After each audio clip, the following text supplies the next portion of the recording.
আজকের লেসনটা তোমাদের নবম দশম শ্রেণীর এবং এসএসসি ক্যান্ডিডেটদের জন্য ইংলিশ ফার্স্ট পেপারে মেসিং পার্ট 9 আজকে দেখাবো। কি বললো দেখো, match the parts of sentence given in columns A B and C to write 5 complete sentence. 5টা সম্পূর্ণ অর্থপূর্ণ সেন্টেন্স বানাতে বলছে। কিভাবে? এই column A, column B, column A, column B, column C, এই তিনটে কলাম থেকে প্রয়োজনীয় অংশ নিয়ে সেন্টেন্স বানাতে বলা হয়েছে। সেন্টেন্স বানাতে হলে অবশ্যই তোমাকে সেন্টেন্সটার সম্পূর্ণ অর্থ প্রকাশ করতে হবে, তা না হলে কিন্তু সেন্টেন্সটা হবে না।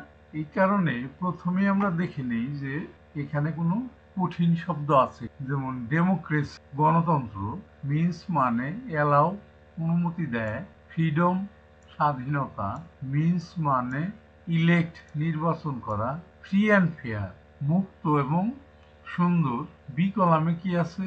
ফেয়ার, ইকুয়াল, ইকুয়াল মানে সমান, সিস্টেম, পদ্ধতি, স্পিচ, বক্তব্য, রিলিজিয়ন, ধর্ম, রিপ্রেজেন্টেটিভ, প্রতিনিধি, ডাইরেক্টলি, সরাসরি, ইলেকশন, নির্বাচন, প্রিকন্ডিশন, পূর্ব শর্ত। সি কলামে দেখি ডেমোক্রেসি, গণতন্ত্র, ডেমোক্রেটিক কান্ট্রি, গণতান্ত্রিক দেশ, গভর্নমেন্ট, সরকার, পলিটিক্যাল, রাজনৈতিক, অপিনিয়ন্স, মতামত, ট্রিটমেন্ট ফর সিটিজেন, নাগরিকদের যে সেবাটা দেওয়া হয়। এখন আমরা সেন্টেন্স তৈরি করব। কলাম এর থেকে এ নাম্বারটা নেব, ডেমোক্রেসি মিন্স, গণতন্ত্র মানে। বি কলাম থেকে কোনটা নিতে পারি? 2 নাম্বারটা নিতে পারি, এ সিস্টেম, একটা পদ্ধতি। আর সি কলাম থেকে নিতে পারি আমরা 3 নাম্বারটা, অফ গভর্নমেন্ট, সরকারের একটা পদ্ধতি। পরে তাইলে এটা কি কি নিলাম আমরা লিখে রাখি। বি কলাম থেকে 2 নাম্বারটা নিচ্ছি এ নাম্বারের জন্য, আর এখানে 3 নাম্বারটা নিচ্ছি এ নাম্বারের জন্য। তাহলে আমরা a + 2 + 3 আমরা লিখে রাখি উত্তরটা।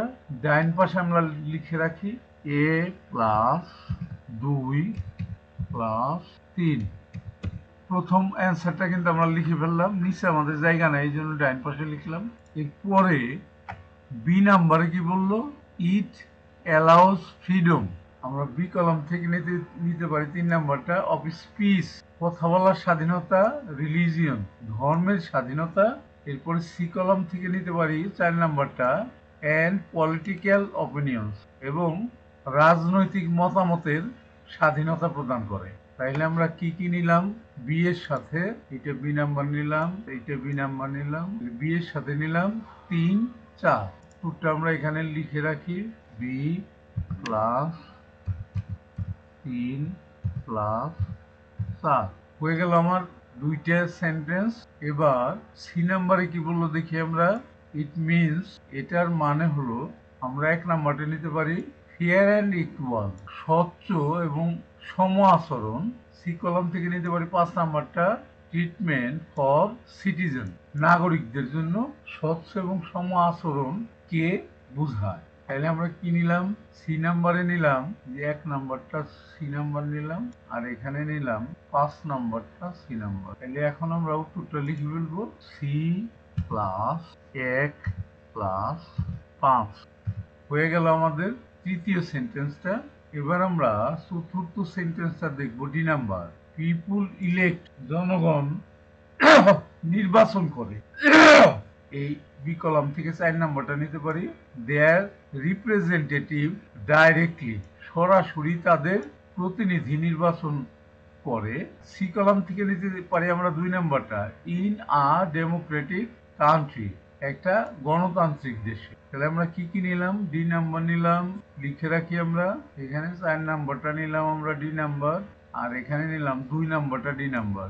এইবার আমরা উত্তরটাও লিখে রাখবো, ডি + 4 + 2 হয়ে গেল 4টা সেন্টেন্স। এখন যেটা যেটা রইল সেটাই কিন্তু ই নাম্বারে যাবে।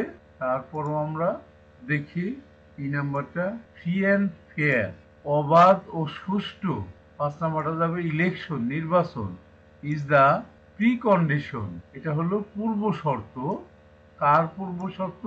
Of democracy. সি কলাম থেকে 1 নাম্বারটা গণতন্ত্রের পূর্ব শর্ত হলো ফ্রি এবং ফেয়ার ইলেকশন। তাহলে এটাও আমরা একটু লিখে ফেললি, ই নাম্বার 5 নাম্বারটা এই নাম্বার, আর এখানে 1 নাম্বারটা এই নাম্বার। দুটো লিখে ফেলি, ই প্লাস 5 প্লাস 1।